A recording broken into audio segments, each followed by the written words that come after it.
Ladies and gentlemen, welcome to a special In the Paint episode. We are joined by the one, the only, the Mocha Ginobili, aka Mike with the fat ass, aka Michael Price, aka the other anchor of the Four Guys Sports Report. Mike, how you doing, baby? Shout out to Four Guys. I'm doing good. How are y'all, man? How y'all doing?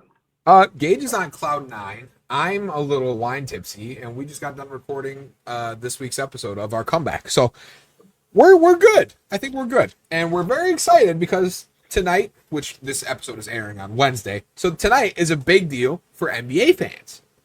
We're stoked.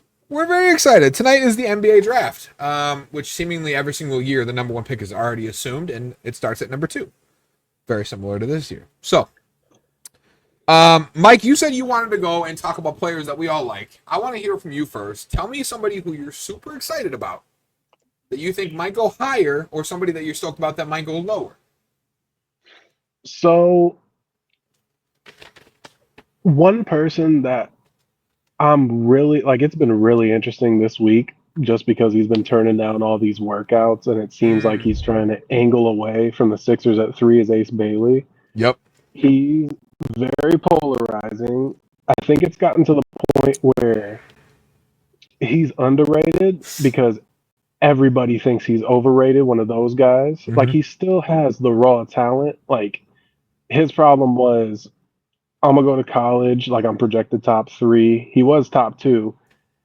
And I'm just gonna try to do some Kobe shit for a season and make contested jumpers, like dribble into contested jumpers instead of just like playing.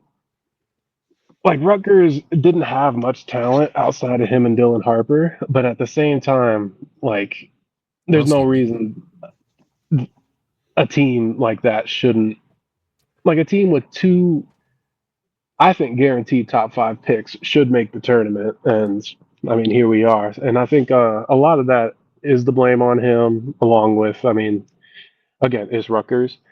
And like, we're talking like UConn or Duke or nothing. But I think the Hornets at four is a good spot for him because I think all the talk is he wants to go to a place where he can be more free. If he goes to the Sixers at three, who knows what that timeline is? I mean, best case scenario, they're on Tyrese Maxey, Jared McCain's timeline instead of Embiid's timeline, but you still owe Embiid stupid money for the next however many years. So that's a mess. And I think if he goes to Charlotte, he'll go die like every other pick that Charlotte takes. And I mean, if he goes to like the Wizards, have some fun stuff going on, maybe he'll do something there. But I think he's not really a big dropper necessarily because he was preseason like number two, number three. I still think he goes top five, but I think that discourse is kind of the most interesting in this draft. It's really gonna, depending on where he goes, I think we're gonna see how much him canceling these workouts really affected it. Well, I think a lot of people, and I don't know how much Gage really knows about Ace Bailey, but there was a lot of people who questioned his maturity prior to this. And now, like you said it too, he went to Rutgers and chucked up a bunch of stupid shit. So now we're questioning whether or not he has good good shot taking decision making, I guess, if you want to call it. Shot selection. Shot selection. Yeah, there you go. And you're not lying. He's handling this draft process terribly. Like, take the workout. Who? Charles Barkley. You know, that's actually a pretty good comparison. Not gonna lie. I think 6 for the Wizards with no trades happening, I think makes a lot of sense. Like you said, that could be a lot of fun. I think the Nets, with all the trades that are happening, are kind of stockpiling picks to have the ability to trade up. So, like, I could personally see him going at 3 after the Sixers trade down with the Nets. But I agree. He is somebody who has been highly touted for quite some time. And now, because of one bad year at Rutgers, some very poor, immature decision making, people are starting to question who he is as a hooper, which I think once we get into the season, people will know. If he does go to Charlotte, GG's, he is his career's over. Mhm. But past that, yeah. Gage, why don't you take us into the next one? Who's a player that you're super excited about? You know who I'm super excited about? Who? Con Canoopel, Oh Mr. my Wisconsin, God. going to Okay. when some of the mock drafts say is Charlotte Hornets. Yeah, that would be fitting. I'd be okay with that. Don't the Jazz have number 5? He's such a Jazz. He is such a Jazz player. He's such a Jazz dude. They either like, take the hoodest dude in the draft or they take the whitest boy ever. One of the two. I really, I think the Jazz are keyed in on him. They need a wing that can score. Like the most annoying part of Khan is that he's good.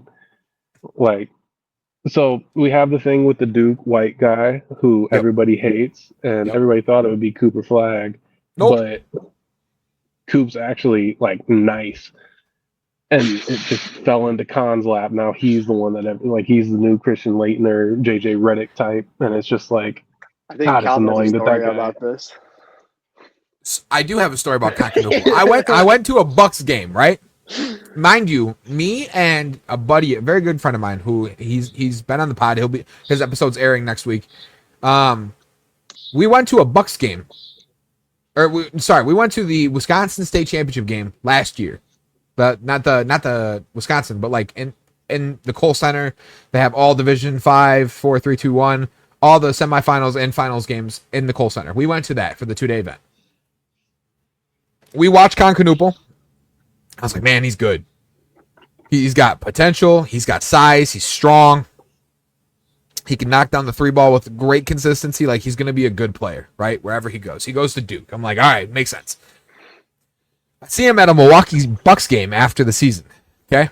It was it was the playoff game against the Indiana Pacers. I want to say it was like game 5 or something. And I see him, and I'm like, yo, I'm going to go see if I can't sneak a pick with him, right? Cool. I walk up to him, like, yo, Con, can I grab a pick, man? He goes, yeah. And then walks off. leaves. That's not, and you know what? I was like, all right, cool, right? I get it. Like some big ass Mexican looking dude wanting to pick with an NBA prospect. I understand. Walk away. The thing is he is an asshole. A bunch of kids ran up to him and they were like, hey, Con, can I get a pick? He took a pick with one kid when there was like 3 more waiting and said no to the rest of them and then walks off. I'm like, I don't know if that's aura, but that's cold. Like, you fucking asshole, man. You can't say no to the kids. They go buy your jerseys. Yeah, He needs to go. I He heard needs to that. go to the Jazz. Oh, I tried. He needs to go to the Jazz. I agree. Focus. It's stupid. He said, yeah, walked. The craziest shit ever. Low key I did too, which is why I wasn't like, whatever. All right, speaking of Duke, I'm not buying a jersey.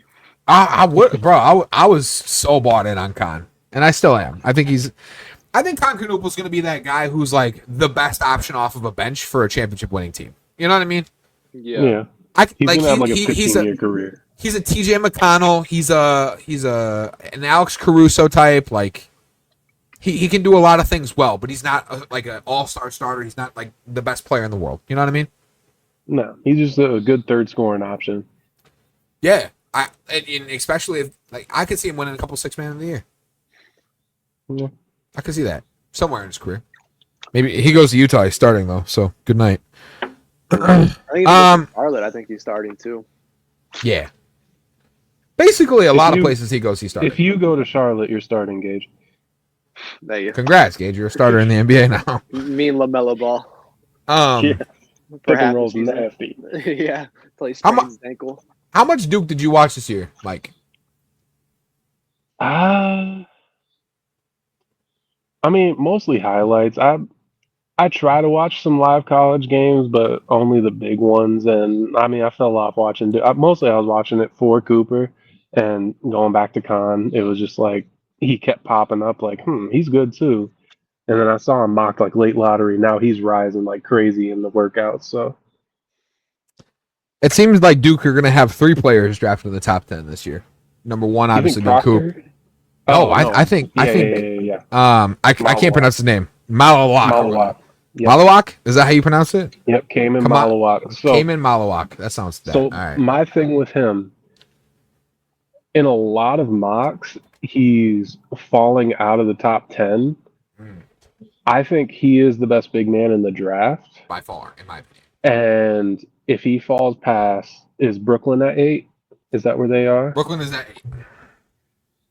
I think Yeah. Brooklyn, if they stay pat, they take him. And if not, Toronto is taking him at 9. And if not, Phoenix is taking him at 10. There's no way he falls out of the top 10.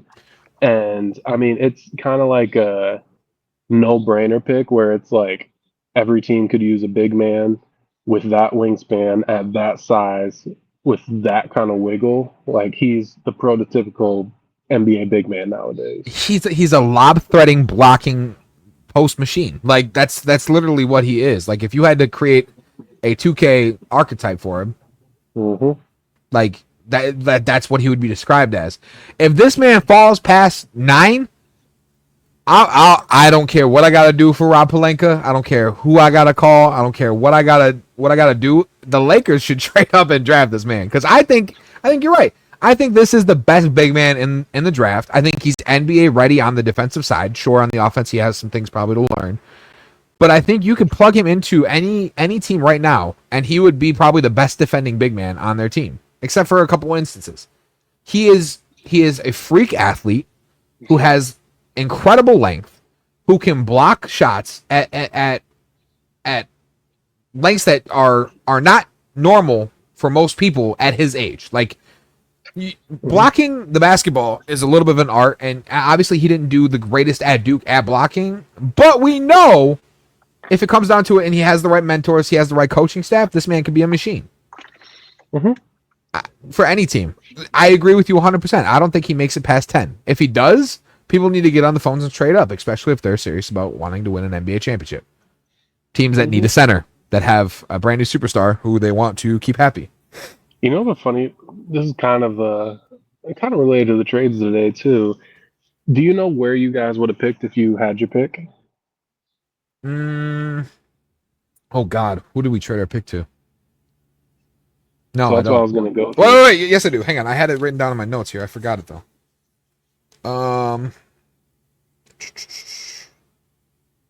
The Hawks got our pick. The Hawks got your pick, but now the Nets have your pick because of the Kristaps Porzingis trade. So we would have picked That what, pick went to the 22? Nets. The Hawks got that pick from New Orleans for the DeJounte Murray trade. New Orleans got that pick for Anthony Davis. You're still paying off Anthony Davis picks. That's kind of crazy. That is kind of crazy. No, you're not wrong. So we would have picked 22 is what you're telling me. Yeah. Fuck. Okay. I don't necessarily know that I love anyone near 22. I mean, that's not true. I do love a couple people down near 22. You guys want to talk about Carter Bryant? Sure. Let me hear about him because I'm kind of torn on him. Dude, I think, like, if you just had to look at everybody's game from the year and just go based off potential, Carter Bryant is everything you want in a prospect and more. Okay. Size, length, he's 6'8". He's a 6'8" forward, which, I mean, now everybody nowadays is kind of a long forward in the NBA. Like that's kind of what the new trend is for that. He's got some things that he needs to fix, but like, I don't know, man. Say on the mock draft, it said he's supposed to go to the Phoenix. And if that's the case, Phoenix is going to be fine. But I think getting rid of KD, I think it was really good. For their well, yeah, team. I think a lot of people would probably agree with that. But I mean, look, he's everything you want out of a prospect and more. Like I said, right? Long, plays defense stupid well. It seemed like every single time he got the ball at Arizona, good things seemed to happen. Like it didn't seem like he turned the ball over, didn't know what he was doing. He seems like a good team player. Like, I think if we look back at this draft a couple years from now and players don't play out exactly how they're supposed to, I think there's a chance Carter Bryant is looked at as like a top 3, top 5 player in this draft. So my thing with that, Go ahead. sorry, I was just saying, well, my thing with that is I feel like he's more of like everybody wants a 3 and D guy, Hmm. but then we see how the 3 and D guy turns out. Like I keep going back to like DeAndre Hunter at Virginia. Yep. Like there's just so much like projection, and most of the time it turns out his ceiling is like at an 80 instead of 100, if that makes sense. Like Yep. I'm not entirely sure. Like I trust that if he wherever he goes, he's gonna go play a role. Like he's not gonna be like a go-to on any team he goes to. But I just wonder how his potential is gonna play out, and kind of what kind of heights can he reach when it comes to like, okay, you get the kick out, but there's a closeout there. How are you gonna attack off the dribble? Are you gonna make the right swing? Like how are you gonna play that? That's kind of where I am with him. Not that they would be the best mentors ever, but I mean, wouldn't the people to learn from be exactly who is in Phoenix right now and Devin Booker, who's arguably one of the best decision making shooting guards in the league, and then a young guy in Jalen Green who I think we could all agree attacks the basket at a very high clip. Like, it's a fantastic scorer. Like, I feel like that's the perfect spot for him to end up for that reason. Obviously, I would have loved for Kevin Durant to be there so that way he could have learned from him. Mhm. But I don't know, man. I feel like this is a guy who you bring in who he can do fantastic things athletically, which I don't think I really even talked about. But I think if he comes in and he learns from Devin Booker, that Phoenix, that rebuild begins. I think it starts to look like a lot of good things, and I think he could be the one who helps contribute to it. Do you keep Bradley Beal as a question? No. Do you try to get rid of him? He has to go. Here's question thing is about where. Bradley Beal. Here's the thing about Bradley Beal. He doesn't have to go. He's Mhm. loving life. He has a no trade clause. He's gonna sit on that bench Yeah, and I make know. 50 M's this year. Yeah, I don't get it, bro. Mike, be honest with me. Mhm. If we in some godforsaken universe ever made it to the league, would you ever want to sit out a year and just chill? I don't know. How much money am I making? 50 Every mil. I don't know.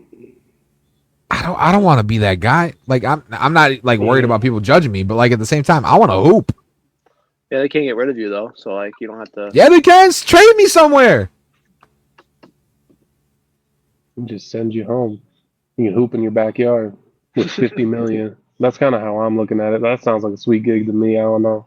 You sat LA Fitness every single day, putting up 120 points a game, or what? Yeah, like who can stop you? I'm Bradley fucking Beal. You can do everything you want. Dunk, Who shoot. can stop you? Yourself in NBA games. That's who can fucking stop you.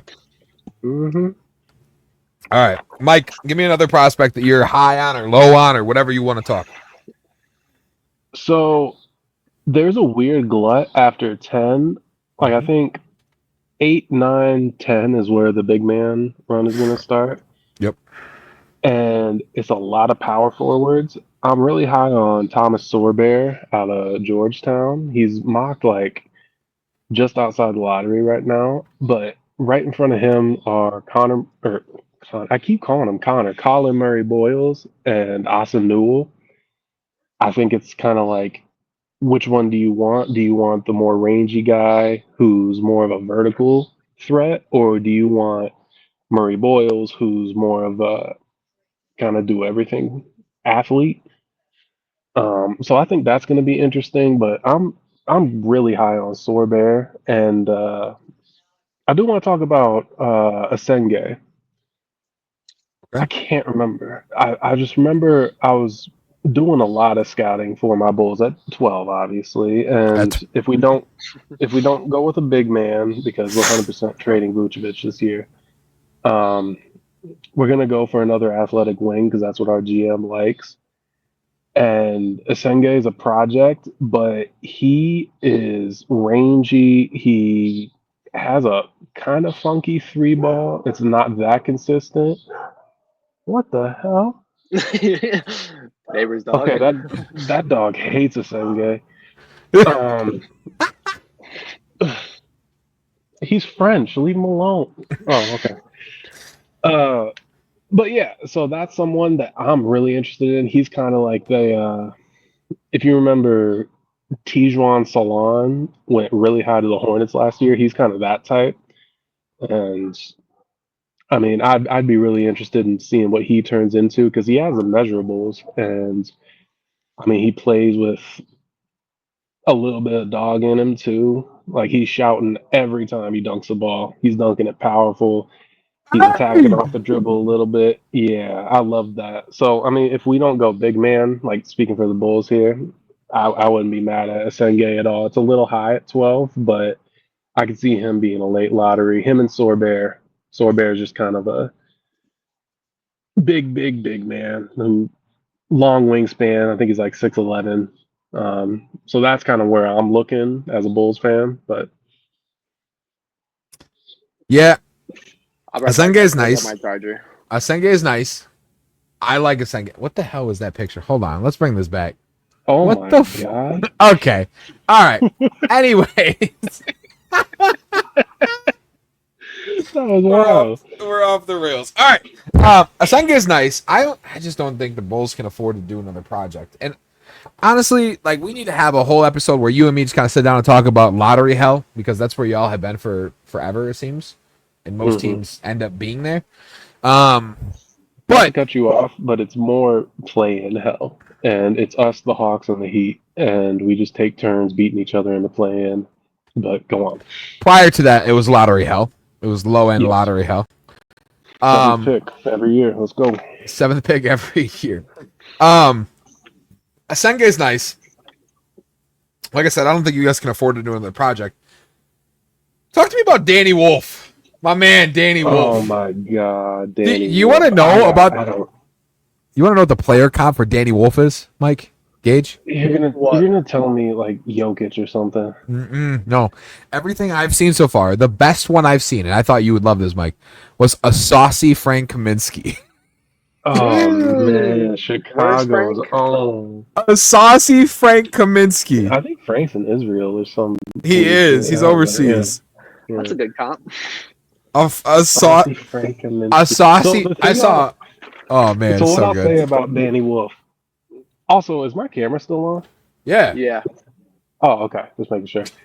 What I'll say about Danny Wolf is I like the Kaminsky, but he's like I don't know. I've never seen a 7-footer in college run the pick and roll as a ball handler. I don't know what to think of him. I don't know what team could like you'd have to make him the focal point of the offense to get the most out of him. And I don't know how he's going to translate to the NBA. I could see him going late lottery to late first round. I have no read on him at all.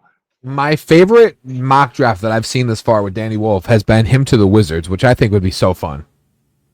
Yeah, that'd be. Do they have 2 first rounders?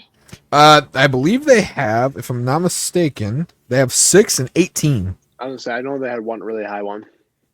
Okay, 18. That might be a little high, but that makes. I mean, they might as well try some shit. I mean, the mocks that I saw have Asa Newell going at 22. So, Okay. I mean, his stock is moving. We could see him moving up. I think his lack of size and his lack of ability to space the floor kind of hurt him. Yeah. Yeah, he's kind of just a vertical, like, give you 10, 15 good minutes on a good team. Probably better than Miles Turner did in the finals, tell you that. Jeez. My question is, real quick, and then we can get like 1 or 2 more players from each of us and then kind of get out of here. Do you think the current draft situation is looking for the next Jokic, and we're just kind of abandoning logic when it comes to like NBA ready players? Does that make sense? What do you mean by that? So, like, yeah, do you think the next Jokic? Yeah. right? Do you think like people prospects, same thing? That scouts are looking at players and be like, okay, this guy right here, B plus, B minus, B plus, B minus, B plus, B minus, B plus, right across the board in terms of attributes. Versus they look at a guy who they go, okay, C, C, C, C, C, but that potential is an A plus, we should take a shot there instead of going for the NBA ready guy. Does that make sense? That does that feel like where scouting and the NBA draft currently is? I'll let you take it, Gage. What do you think? And I think in a way, yeah. But Okay. I feel like the big name players like Cooper Flag, like Constantinople, like, of course they're gonna go. Right. You know what I mean? Yeah, But yeah. I mean, go ahead, Mike. I'm just saying, I'm with you there. I do think that it's kind of like the running back in the NFL. Yep. Like you never want to take one first round, you never want to pay one a second contract, and then you see Saquon Barkley end up on the Eagles. Like you stay away from the 21, 22-year-olds, and then you see these like NBA ready rookies come in and become like contributors much sooner. And so what I look at is I can speak from personal experience. You said we don't need another project. I look at Patrick Williams, came into the draft, youngest player in the draft, had all the measurables, had a 3-pointer when he came in. Like he was looking like, okay, his like ceiling is Kawhi. And we look at him now, he's like 8 points a game, like kind of just a spot up shooter, injured a little bit. And it's more just like, are you going to spend a top 5 pick on potential, or are you going to spend a top 5 pick on NBA ready? And I mean, a lot of top 5 picks aren't going to be NBA ready. Like, I think Cooper and Dylan Harper are the only two that are like, could be the focal point of an offense right off the bat. Cooper's also the focal point of a defense, which is why he's such a high recruit. Yeah. But I do think I'm with you there, where it's like, I also think it's mostly on the players too, because they're just declaring before they're ready. And I think with NIL, we're going to see a lot more of, you know, kids staying in college. Like that late lottery pick's going to stay another year because he can get paid now. So he's going to come into the draft and bump his stock to top 5 because he's more NBA ready now. Sure, he's like 20 instead of 19, but at the same time, that second contract's coming when you're 25. That third contract's going to come when you're 30. A difference of a year or two doesn't seem like much, But it it is. seems like it is like just having more organized basketball and just getting more reps under you is I think really underrated. I In a think non-AAU setting. 100%. I agree that in a structured basketball setting, the people like a Carter Bryant, like these people Mhm. who have the upside, right?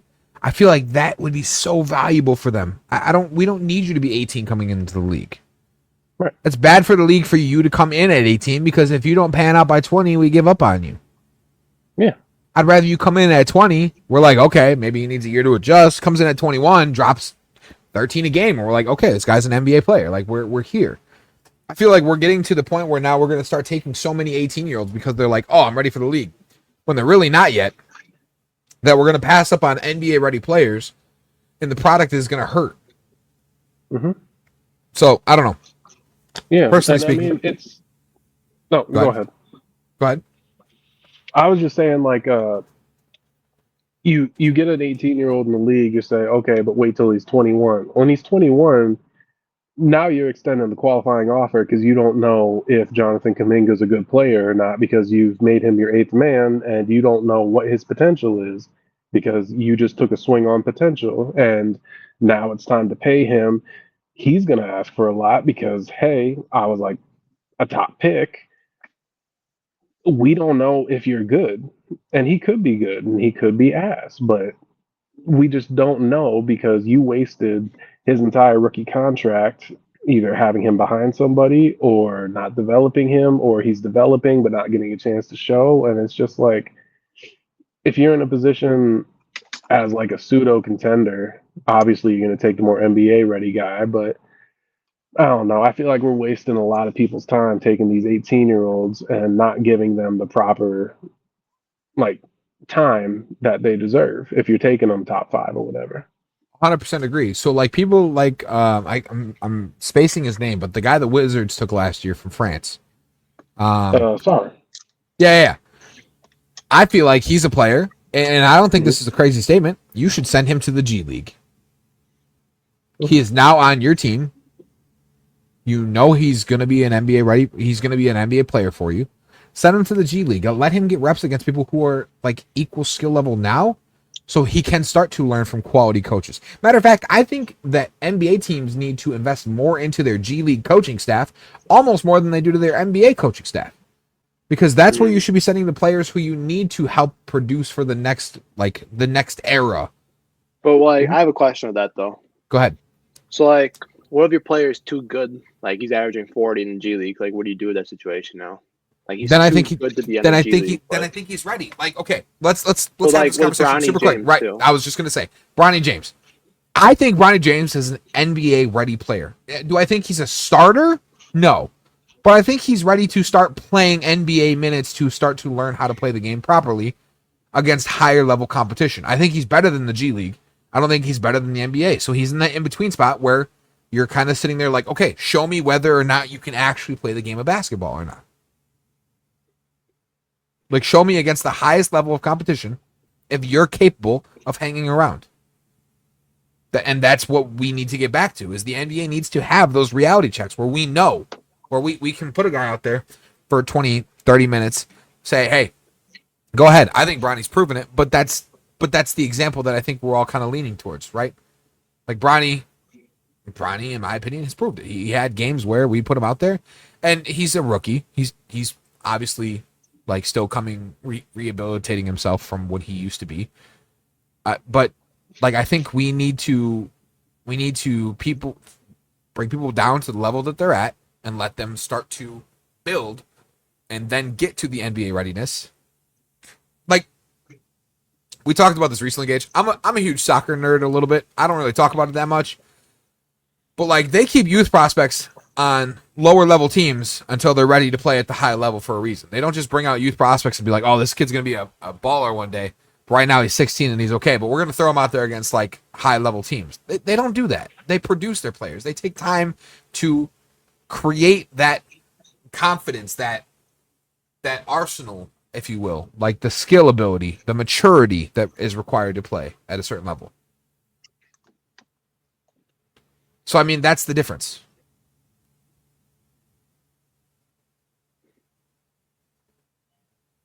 Yeah.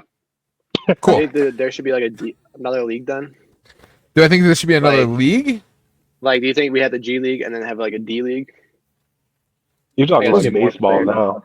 Yeah, we're talking Yeah. AAA. I mean, the problem is that, I mean, would it be a good product? Sure, if it's marketed correctly.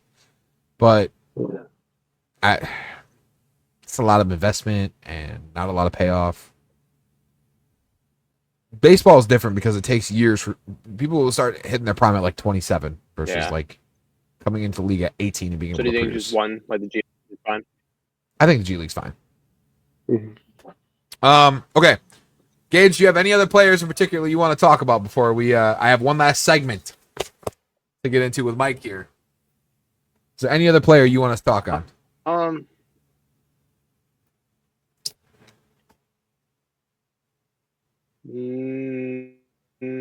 No. Okay, Mike. Actually, yeah, I have one. Okay. I did bring this up a little earlier. Okay. John Tanje. John Tajay. Wisconsin's finest. Bless you. What? What's a Tanjay? Okay. You said bless you, didn't you? Yeah. That was clever, Mike. I like that. I like that. Okay, here's the problem with John Tanje. And I think I am one of the biggest John Tanje lovers out there. Because I thought the Wisconsin was going to win the fucking Natty this year with John Tanje. He has the smoothest jumper in the draft this year. That might be the only good thing about him, NBA like readiness-wise, that I could say. Like, he's a 6'5" guard who You think he's getting thrown into G League right away? 100%. I think he has G League written all over him. I think he'll average 28 in the G League. But I think he has G League written all over him. Mm. But I love John Tonje. I think he's going to be eventually a great role player for an NBA team. John, Mike, agree? Disagree? Yeah, dude. Yeah, dude. Okay, fuck off. Anyways, all right. We are Talking about Wisconsin basketball. Fuck out of here. all right. We are going to go into a segment that we have on the show, Mike, that's recently been introduced. It's called Heat Check. Okay. I'm going to give you an NBA prospect. We're going to go through the first round. We're going to keep this super short. Okay, you can give an elaboration on it if you want to, but you don't have to. But we're going to go off of there. I'm going to give you a player. You're going to tell me whether their heat means good and they're going to produce into what they're supposed to be, and a brick means they're trash and they're not going to be what they should be. Make sense? All right. Got it. Let's get into it. Cooper Flag. Heat. Heat. Dylan Harper. Heat. VJ Edgecombe. Heat. Trey Johnson. Heat. Jeremiah Fears. Heat for the name alone. Fire name. Maybe the coldest name in the draft, dog. God damn, it's such a good name. Jeremiah Fears. All right. Ace Bailey.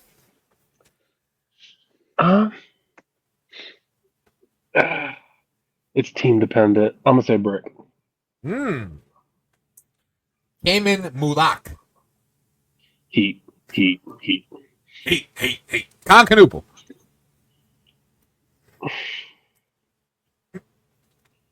Don't I'm be saying quiet on me brick. now. No heat. Just for that story. So Yeah, fuck that guy. Anyways, Derek Queen.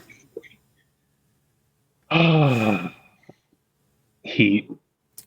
Alperen Sengun II. That's what I'm hearing. Yeah. Carter Bryant. Brick. Okay. Igor Demon. Brick. Big break, in my opinion. Colin Murray Boyles. Heat. Draymond Light is what I'm hearing is the comp. Yeah, I'm hearing that too. I don't know. The coolest name in the draft that I can't pronounce is Kasparis Jakachonis, baby. Jakachonis. It's team dependent, but if you need a point guard who does point guard stuff, I think it's Heat. I hear prime Lonzo Ball is the comparison. When I watch him, it's like poor man's Josh Giddey with a jumper. So Josh Giddey this year. Yeah. Okay. Fuck Josh Giddey. Thomas Sorbert. Heat. Joan Beringer. Oh, Baron J. Yeah. Fucking French people. He's been tell me about it, dog. What the fuck? He's been rising. I think if he's gonna be a backup center, that's Heat. I heard a stronger Nerlens Noel. I could see it. Okay. Noah Esunge. Heat. Cedric Coward. Heat. Heat just for that name, dog. That's a fire name. Cedric Coward. I like that. Danny Wolf. Oh, I wanna heat my man up so bad. Yeah, Heat. Heat. Nolan Traore. I believe I pronounced it correct. I think Brick. Brick. He was projected top 5 preseason, and he's fallen a lot. I'm not too familiar with his game. I watched a little bit of stuff, but I think Brick. Okay. Rasheer Fleming.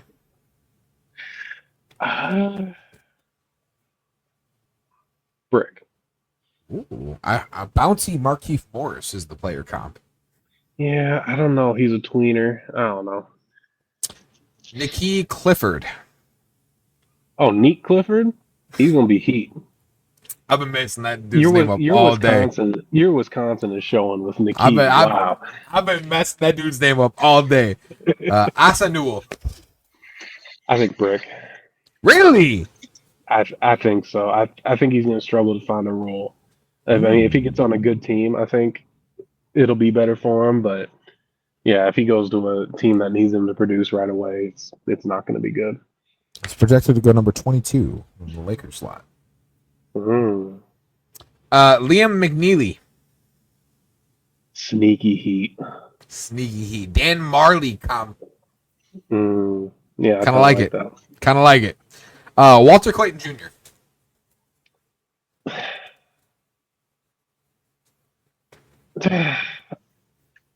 That's probably the one that I'm most like. I'm gonna say Heat because he's gonna like be a bench guard who can score, but I don't know. I feel like he's getting a little overrated coming into it.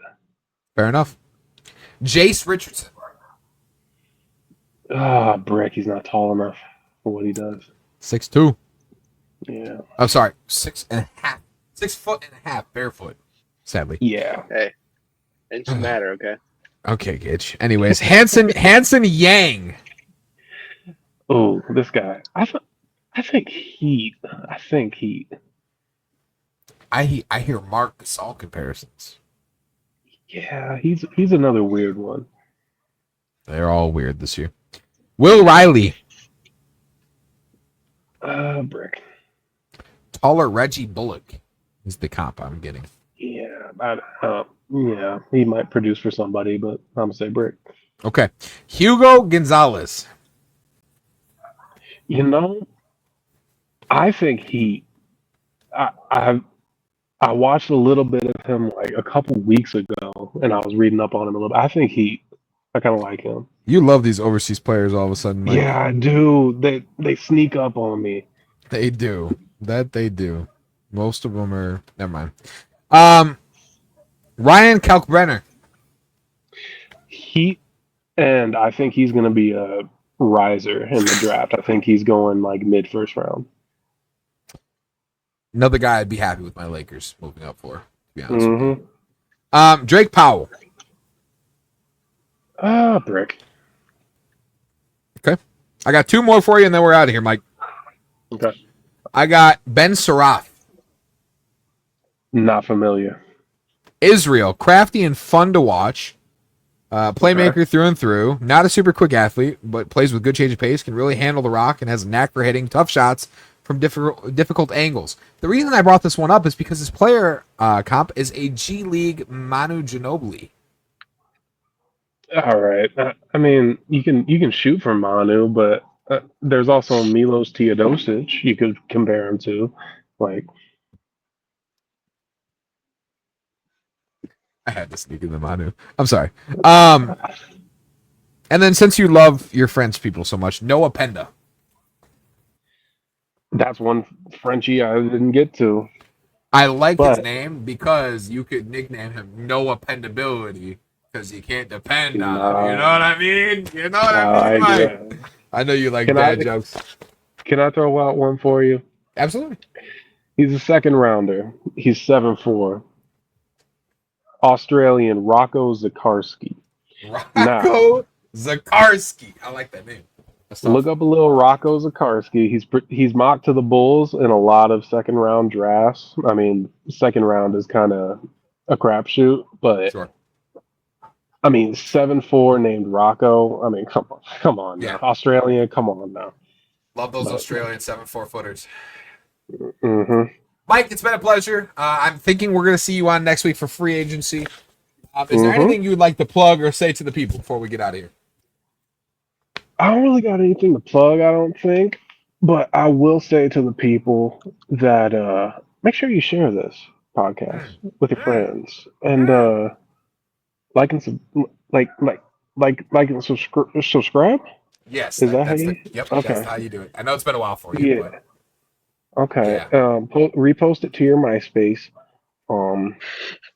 Make sure that you download it on Napster and LimeWire. and share it on And, Y. Yes, and burn it to a floppy disk. And this is Unk, and I'm signing off.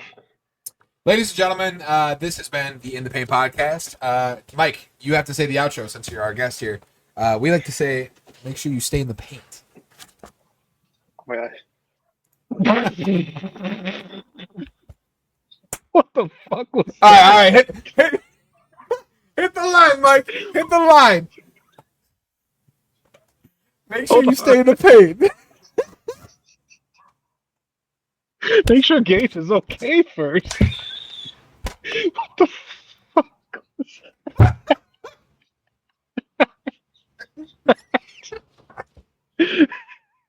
Hey, My man- Gage, my dinner's man- ready. My man said, "Oh my gosh, my God." I'm not Oh editing my. this. This is staying in. Oh, it's so good. Mike, hit the outro for me, Jesus. Gage, send me a message later that you're okay, and remember to stay in the paint. Deuces, we out of here. Yeah. Oh